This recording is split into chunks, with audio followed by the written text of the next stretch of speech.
At the end of World War II, the Nazis are forced to hide Europe's plundered gold. Gold oiled Hitler's war machine. Gold was essential to Hitler. As the Allies close in, the Nazis start hiding their loot wherever they can. They couldn't believe their eyes. They were just blinded by the incredible amount of gold just packed away there. And there's one lake so deep and so remote that it's said to have been the Nazis' favorite dumping site. Lake Toplitz. I saw them throwing the boxes into the lake. This is the incredible story of the hunt for the Nazis' looted treasure. And Lake Toplitz, where they didn't discover gold, but something every bit as extraordinary.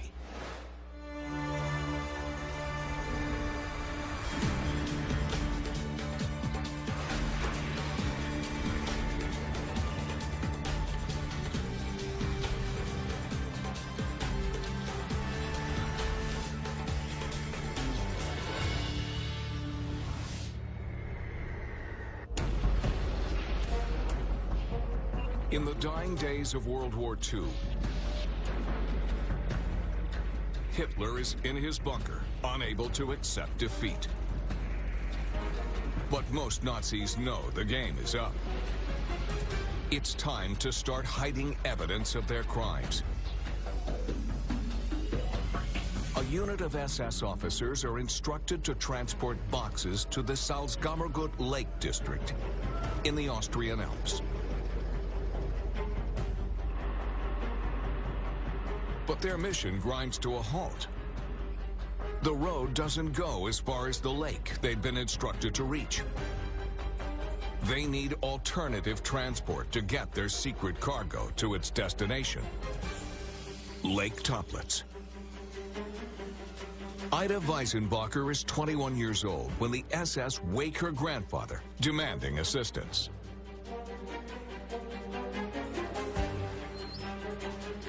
At 5 a.m. they called, and straight away they were at the door, the two SS men.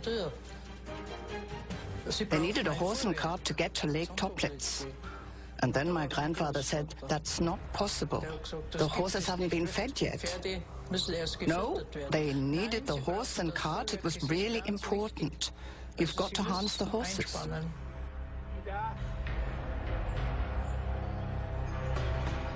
Ida Weisenbacher is terrified for her life and quickly follows instructions. They said it has to be done quickly. The boxes have to go to Lake Toplitz.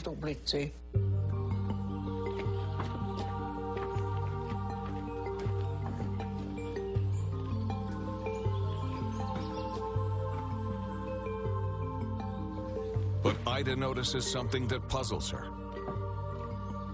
The boxes are not the same.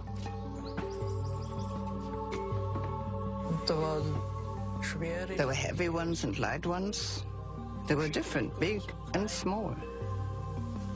The small ones were heavy, really heavy.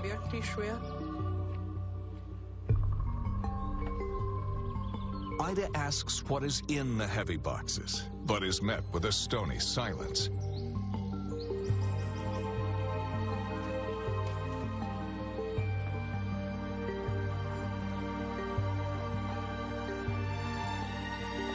Ida makes the journey 3 times, and when they get to the lake the second time, she witnesses something bizarre. When I got back with the second load, I saw them throwing the boxes into the lake. She doesn't realize it at the time, but what Ida Weisenbacher witnesses may have been one of the final acts of the biggest bank heists in history.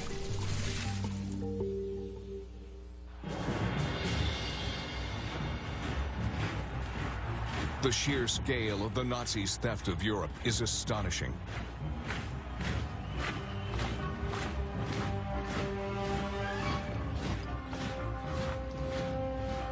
The plunder of Europe was, from the beginning, a part of the Nazi war plan. It was their idea to collect everything which was valuable across Europe.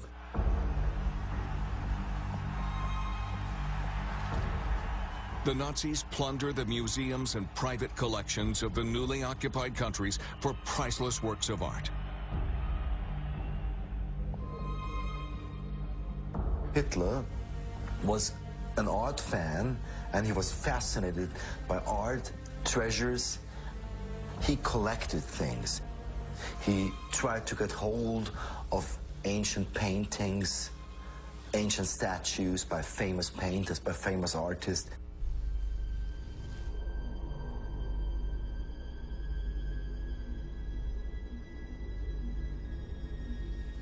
Hitler's deputy, head of the Luftwaffe, Hermann Goering, personally amasses a vast collection of looted art and gold, sent to him from across occupied Europe, estimated to be worth $200 million.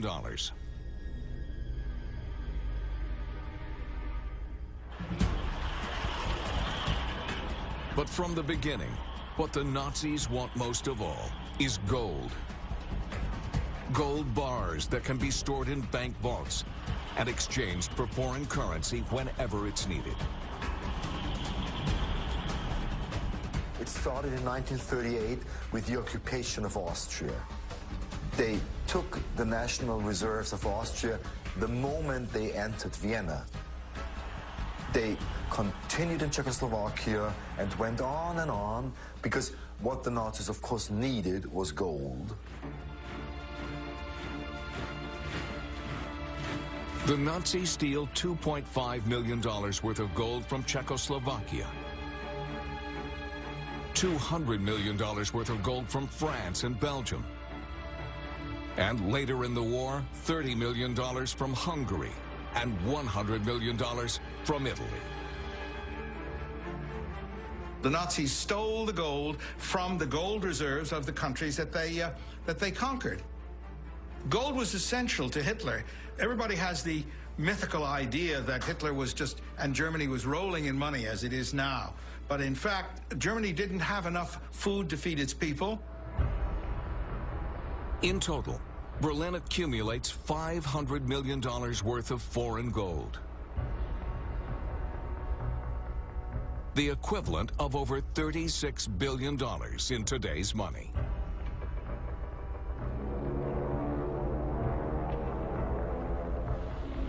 Gold feeds the Nazi war machine. They smelted down the gold, they stamped it with fake stamps as if it came from the Prussian mint, and they sent it to Zurich, and the Swiss gave them foreign currency for it.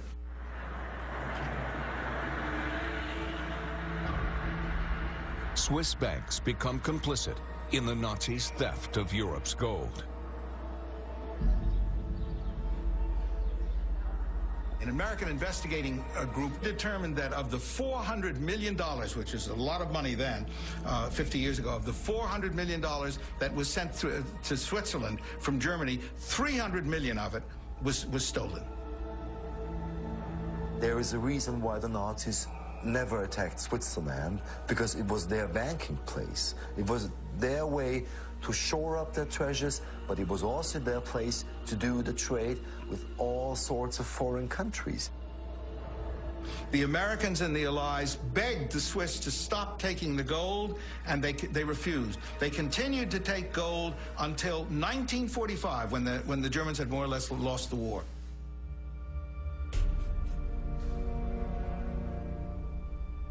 But there is only so much gold in Europe's banks Hitler and his armies can steal.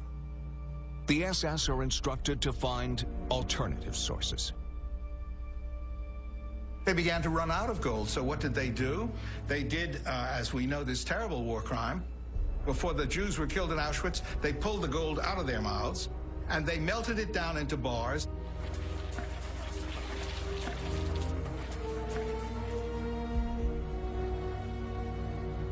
The SS stripped concentration camp victims of an estimated $70 million worth of gold teeth and jewelry.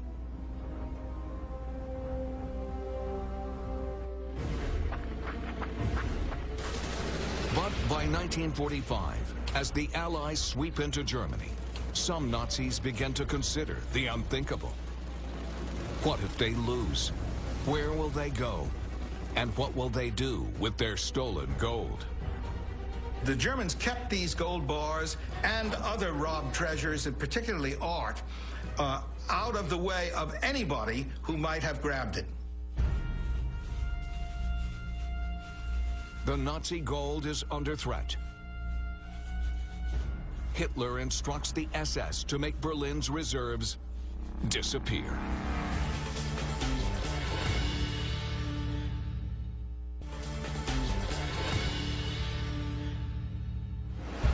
Berlin, 1945.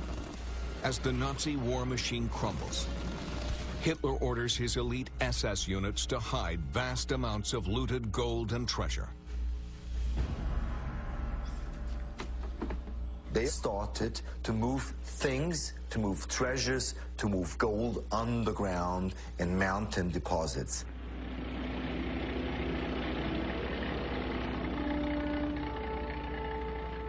But the Americans get wind of Hitler's orders. On April 4th, 1945, they enter the German town of Merkers and discover a vast hoard in an abandoned salt mine. Over 8,000 gold bars, worth $240 million. The 100 tons of gold bullion represents most of Germany's reserve.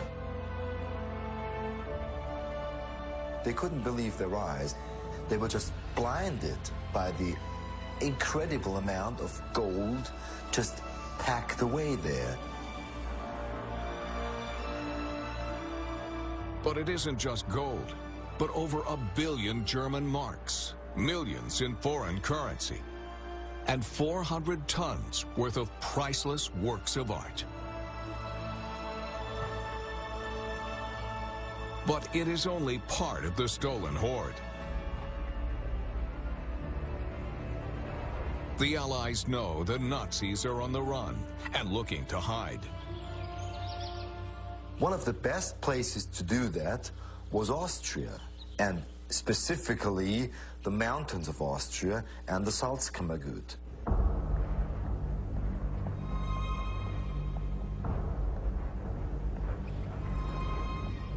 Secretly, the Nazis sent freight trains south in the hope of evading the Americans approaching from the west and the Russians from the east. When those trains rolled into the Salzkammergut, they were just packed up to the top with all sorts of treasures, gold, valuables, paintings, all the Nazis finally could get hold of before they had to leave.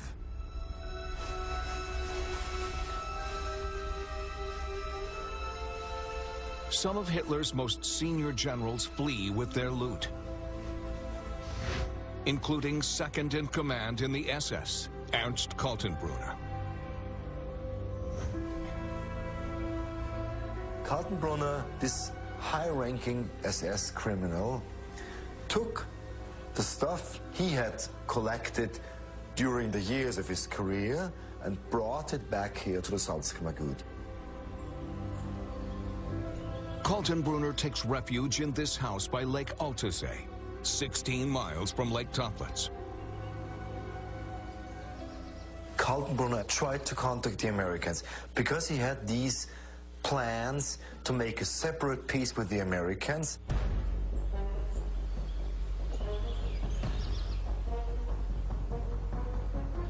But when his overtures of negotiation are rejected, Kaltenbrunner flees, but not before burying his loot.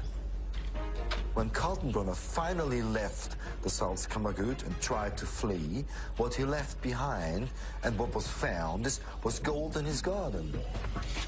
He just simply took cases full of gold and hid them in his garden, and those were dug up in the first weeks after the war.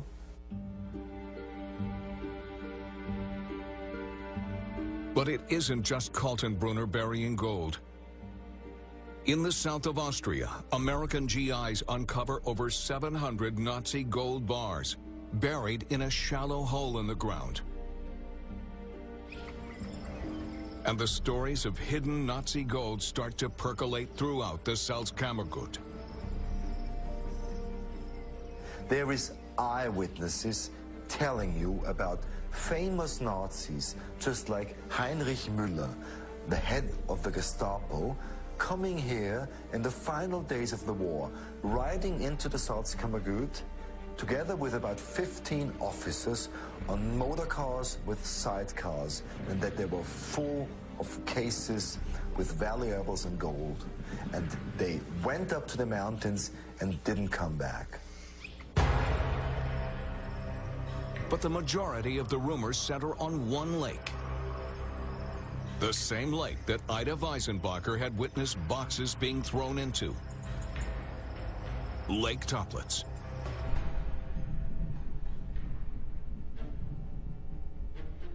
The Nazis knew all about Lake Toplitz. Joseph Goebbels' holiday villa was close by.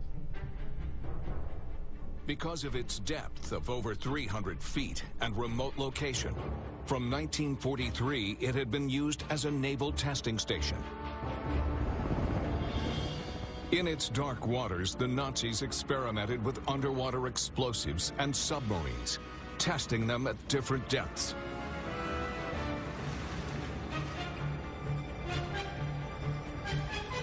They fired torpedoes from underwater into the lakeside mountain, gouging out large cavities in its canyon walls.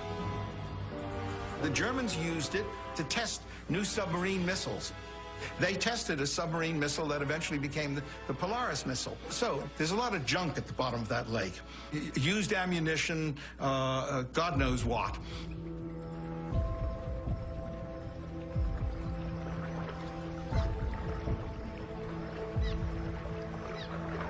Lake Toplitz is seen by SS Command as an ideal place to sink the Nazi horde and stop the Allies from getting their hands on it.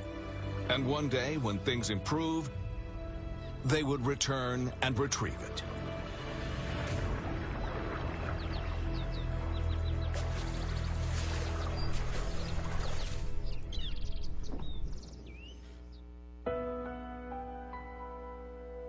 Eyewitness Ida Weisenbacher still lives just a couple of miles from Lake Toplitz and remembers the day the SS arrived.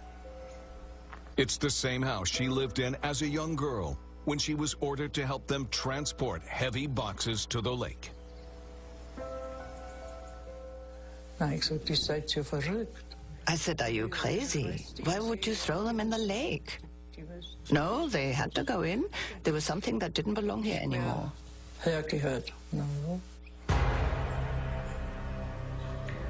But precisely what was in the heavy boxes, she does not know. Could they have contained the missing Nazi gold?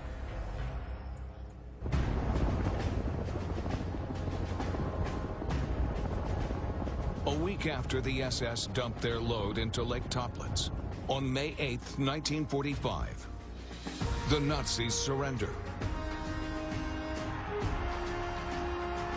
The Allied nations celebrate victory. But where is all the missing Nazi gold?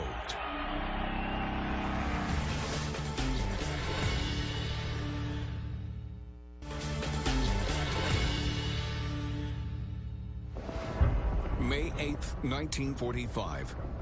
The Nazis officially surrender to the Allies, ending the war in Europe. But after years of stealing vast amounts of gold and treasure, where had it all gone?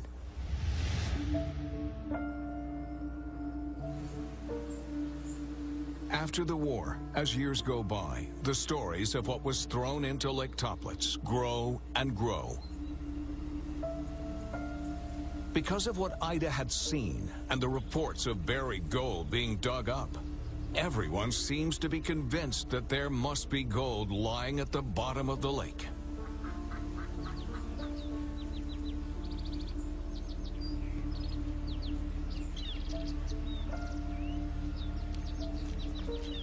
In the 1950s, local boy Gerhard Zauner grows up on the stories of buried treasure at Toplitz. As children, we discovered a lot of things that were thrown into the lake after the war. I went to these places hundreds of times, and with your fingers, you go through the silt. Over here, one Nazi bigwig lived, and over there another, and in the lakes they lived next to, you could find things.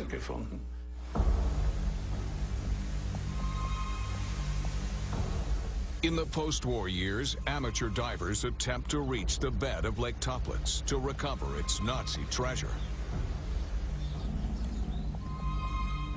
But Toplitz is a highly unusual lake. No oxygen exists below 20 meters, so nothing perishes. With its steep wooded banks, trees fall in and form a false bottom of floating logs, under which, if you get trapped, there's often no way back to the surface. Two German scientists who had worked in the Nazis' naval station during the war drowned when they attempted to get to the bottom of Lake Toplitz. Their deaths only heighten the rumors of what is hidden in the lake. Only now, people say the lake is cursed.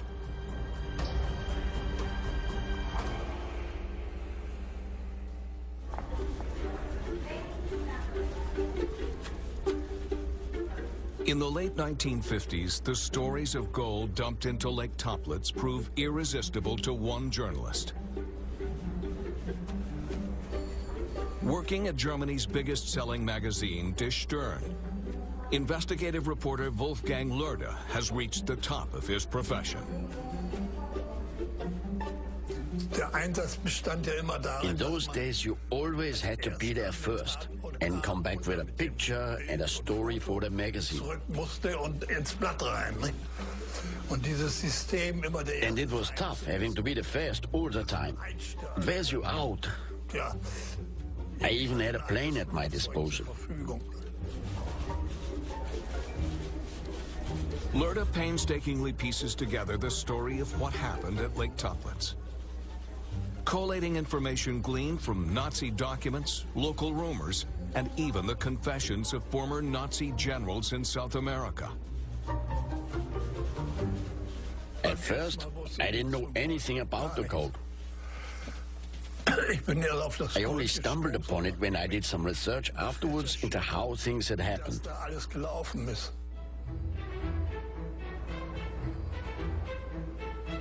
Based on what he discovers, Loerder persuades his editors to finance the first large-scale exploration of Toplitz, on the grounds that he might just get the scoop of the decade. And it helps that Wolfgang Loerder isn't just a journalist. I was in the Navy. I was a naval officer during the war. So, I know how to operate underwater.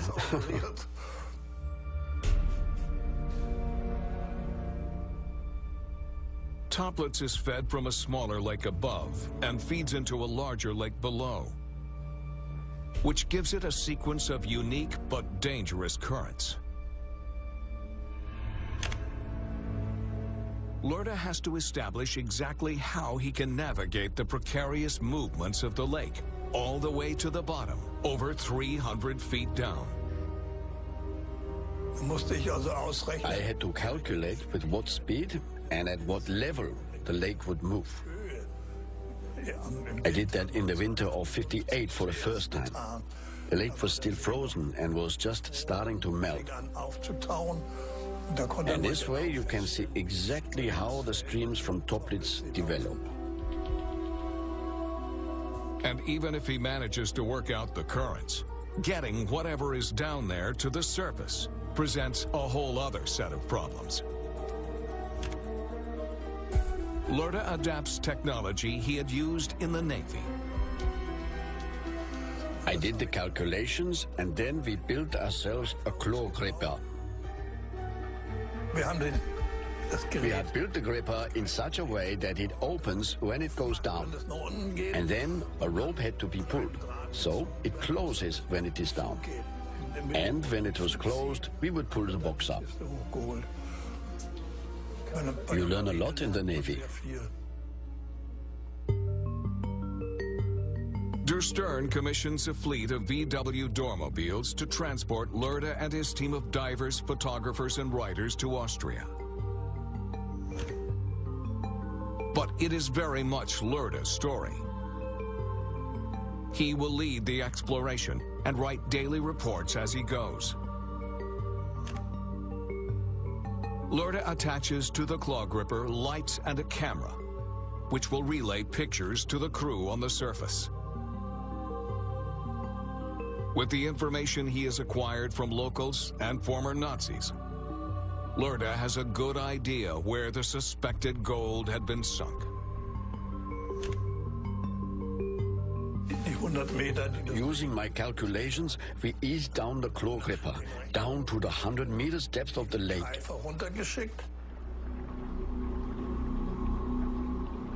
They scan the entire lake for 2 weeks and find nothing. But Loerda is determined, and just when they're ready to give up, he tells his team they have to continue in darkness.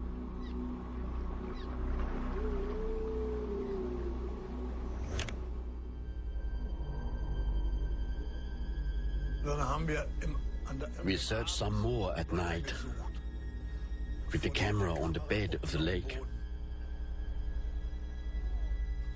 In the beginning, we didn't find anything.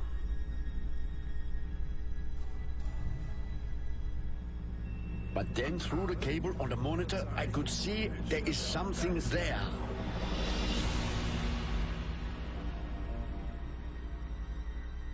At about 11 at night, we saw a box. Loerda's team can barely contain their excitement. Have they found the missing Nazi gold?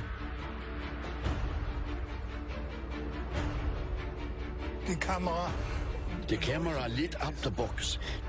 Then the claw gripper came and it picked it up. When it was 2-3 meters from the surface, I stopped. Otherwise, the box would have burst open. If they drop the box, Loerda's story will sink with it. He isn't going to take that risk. I dived in, tied some rope underwater, and wrapped it around the box. Then I resurfaced and gave them the rope.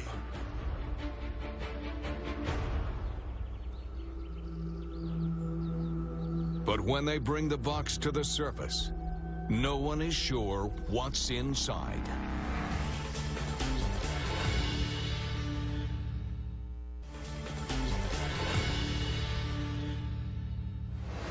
In the late 1950s, German reporter Wolfgang Loerda and a team of experts are searching the depths of Lake Toplitz. It's believed that Nazi SS units used this lake to hide gold and treasures at the end of World War II. Searching late into the night, finally, Loerda slowly pulls a box to the surface. The next morning, the world's media wait with bated breath. The police came and the public. 80 or 90 people. It was a scrum. Then we pulled the box up. The box burst open. But there wasn't any gold in there.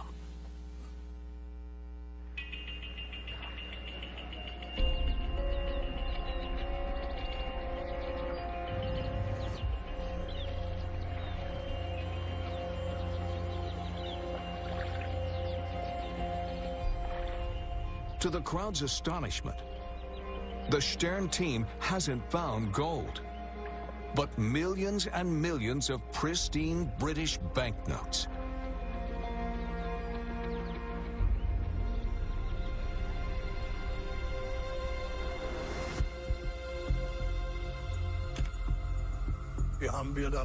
We brought them up, and after 16 or 17 boxes, we thought, this is nonsense. We leave them all down there and tear the lids open underwater, and then we can see if it is gold or... But they were just notes.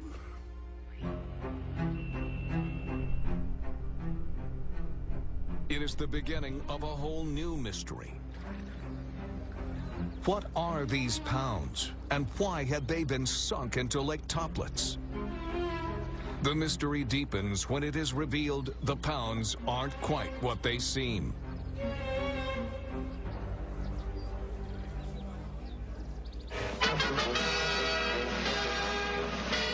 Lake Toplitz in Austria, and the end of a long search which for years puzzled Scotland Yard and the international police. Down there at the bottom of the lake are boxes of printing plates and notes, the clue to what must be the biggest forgery of all time.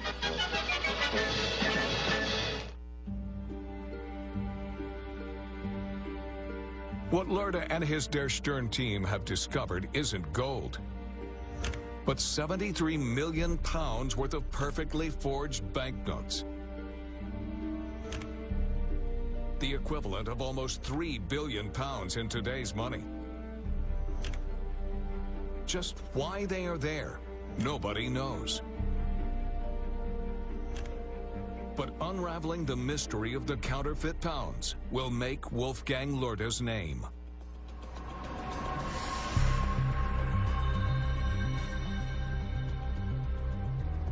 Over 15 editions, Der Stern slowly unpacks the truth behind the mystery of Lake Toplitz. What Lörde has found is evidence of the largest counterfeiting operation in history. The idea of counterfeiting British pounds was actually conceived in the first week of the war.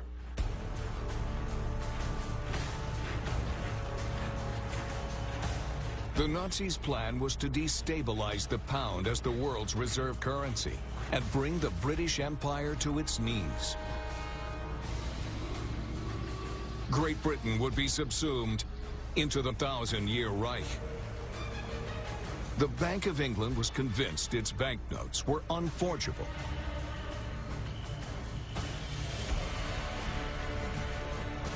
But the German SS had other ideas. Its head, Heinrich Himmler, was in charge of the plan. And he had just the person to put it into practice.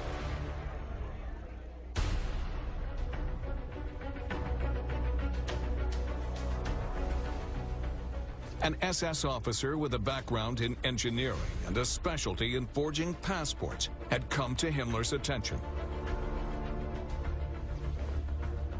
His name was Bernhard Kruger.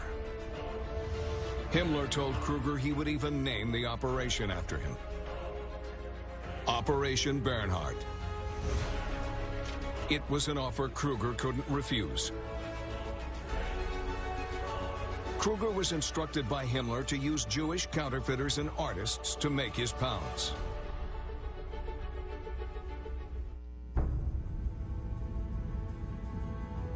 Many of them were already at the Nazis' disposal. Kruger went to Auschwitz saying, please have everybody, any one of your Jewish prisoners who speaks German and is connected with the graphic arts, just pull their names out and get them ready. And he assembled, over a period of about a year or two, 140 Jewish prisoners in the Sachsenhausen concentration camp just north of Berlin, which was actually the headquarters of all the concentration camps. Kruger then had to decide which pound note was the easiest for his Sachsenhausen team to forge.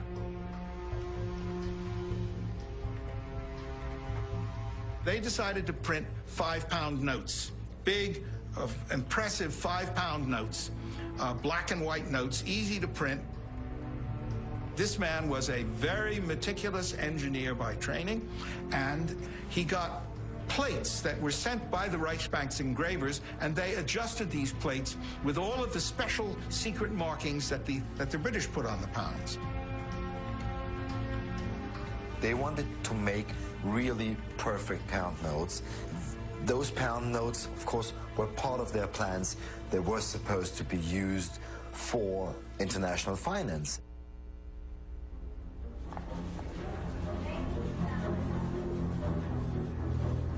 Wolfgang Loeder's Der Stern articles reveal that in September 1942, the first Sachsenhausen-produced forged pounds had made their way into circulation over the Channel. They were technically brilliant, almost undetectable. The Bank of England declared them the most dangerous forgeries they'd ever seen.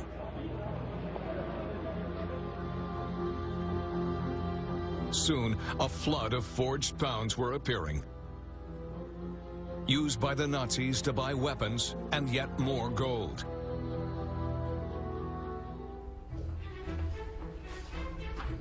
The Nazi plan was working. The pound began to lose value, but Himmler and the SS had bigger ideas. They came up with this crazy idea that if they print millions of fake pounds and drop them over England, that the British economy would just blow up and collapse. Himmler wanted Goering's Luftwaffe to drop the forgeries over Britain, rendering the pound worthless. They certainly had enough forgeries. Between 1942 and 1945, the Sachsenhausen counterfeiters produced 134 million fake pounds. That represents roughly 13% of the billion pounds in circulation throughout the world.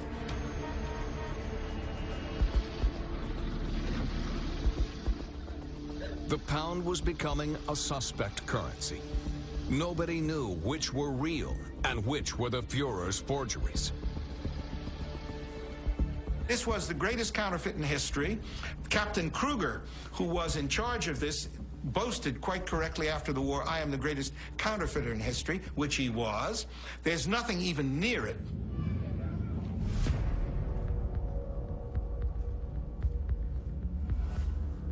But Himmler's idea of a huge airdrop was never realized. The Germans were losing the war. The Luftwaffe simply didn't have enough planes to put the idea into practice.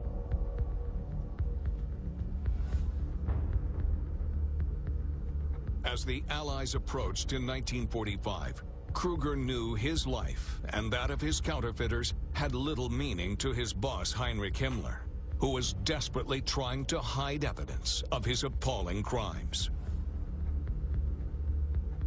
Kruger realized that not only when the thing was shut down that the Jews would get killed, but he, as the bearer of a state secret, probably would get killed too. So it was the interests of both the SS major and the Jews began to converge. For Kruger, the situation was desperate.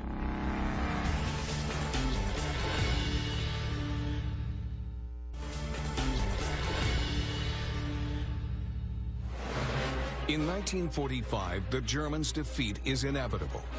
The Nazis now focus on hiding their crimes. Bernhard Kruger must cover up the forging of 134 million British pounds. Why didn't they just destroy them? The point is, they did try to destroy a number of them. They had orders to burn them and leave not a trace of any pound in the ashes. And they buried the ashes.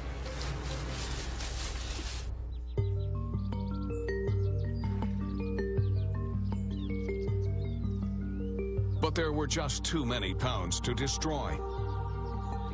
So Kruger sent a unit with forgeries boxed in weighted waterproof crates, each weighing 200 pounds, to the Salzkammergut. Their destination was Lake Toplitz, as proved by Wolfgang Loerde, who pulled them to the surface in 1959.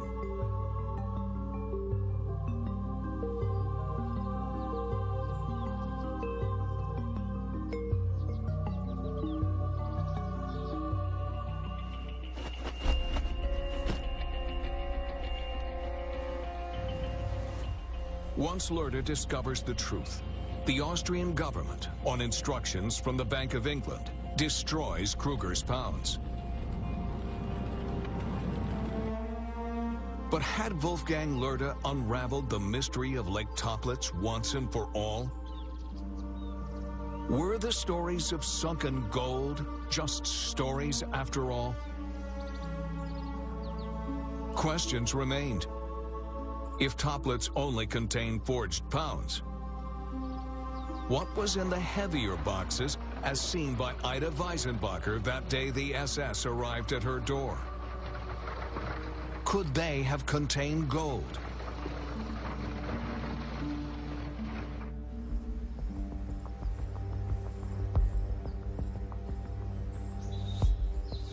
The rumors of sunken gold remained so strong that in 1963, 4 years after Der Stern's revelations, a young diver from Munich drowned looking for it.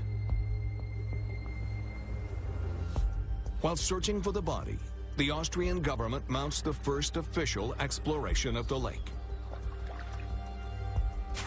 They pull to the surface equipment from Sachsenhausen and yet more counterfeit pounds. But no gold. After that, the authorities introduce a ban on all underwater explorations of Toplitz, which still exists today.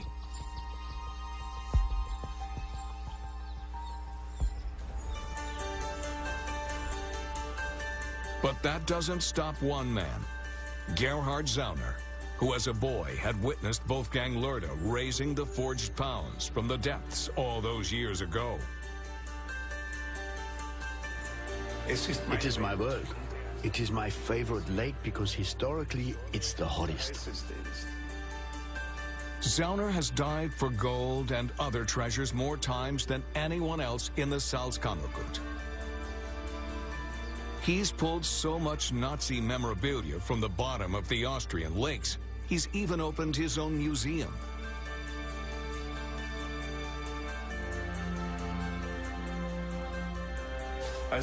We've had bayonets, rifles, handguns, hypodermic needles, 3 big round mines. One of them is in the restaurant at Toplitz. But Zauner never discovered gold. Until 1987. On April 1st, Zauner pulls from the depths 14 perfectly preserved gold bars. Gerhard Zauner, the local dive enthusiast, has raised the Nazi gold. Finally, someone has found it. But all is not as it seems. We had a very unpleasant policeman who examined my car's tires. They were worn out. He made me pay the maximum fine. But he was actually right. And we thought we were going to do a prank on him. So we had gold bars made and we sank them. Und die haben wir dann versenkt. It's all just an April Fool's joke by Zauner to get back at his local policeman. We said it wasn't gold, but the police said it was, as it was heavy. They took it away, and after 3 days they found out it wasn't gold after all. Dass es kein Gold ist. No one knows the policeman's real name now. Everyone just calls him Goldfinger. Goldfinger. The mystery of what really lies at the bottom of Lake Toplitz may never be solved. One thing is for sure, there's large amounts of gold and other valuables in the Salzkammergut that have